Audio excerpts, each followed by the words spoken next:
Sveiki! Šiandien parodysiu, kaip per Find and Select galima pasižymėti laukelius, kuriems yra pritaikytas Conditional Formatting, kitaip sąlyginis formatavimas, arba Data Validation, tai yra duomenų tikrinimo taisyklės. Apie šiuos du dalykus jau esu kalbėjusi ankstesniuose savo įrašuose, tai kviečiu užsukti į mano puslapį ir pasižiūrėti. Na, o dabar tęsime apie Find and Select. Tai turiu tokius duomenis, čia iš karto matosi, kad jau yra Conditional Formatting pritaikyta. Tai sakykime, noriu aš, kad man Excelis pažymėtų būtent tuos laukelius, kuriem yra pritaikytas Conditional Formatting. Einu į Home, Find and Select ir čia mes turime tiek Conditional Formatting, tiek Data Validation. Čia galite paspausti ant jų, jei ant jų paspausti, jums pažymės Excelis grinai visus laukelius, kurie turi kažkokį tai sąlyginį formatavimą arba kažkokį tai duomenų tikrinimo taisyklės kažkokias. Na, tai galime spustelti dar kartelį. Na štai, ir Excelis pažymėja štai čia ir šitos keturis.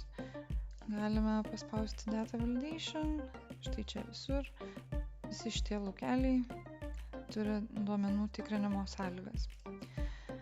Dar yra galimybė, kad Excelis pažymėtų tik tuos laukelius, kurie atitinka tam tikrą vieną taisyklę. Tik tokiu atveju yra labai svarbu pasižymėti tą laukelį, kuris turi norimą taisyklę. Tai yra, sakykime, mes matome, ar ne, kad man čia Excelis pažymėjo žaliai skaičių. Ir aš galbūt noriu, kad jisai man surastų visus laukelius, kuriuose Conditional Formattingas yra toks pat kaip šitame. Tai tokiu atveju atsistojant laukelio, einu Find and Select, Go to Special, štai čia Conditional Formats ir čia mes jau renkamės nebe All, bet Same. Jei pasirinksite All, tai bus tas pats kaip buvo greitesnių būdų, tiesiog čia išskleidžiu sąrašą. Tai pasirinkame Same ir spaudžiu OK.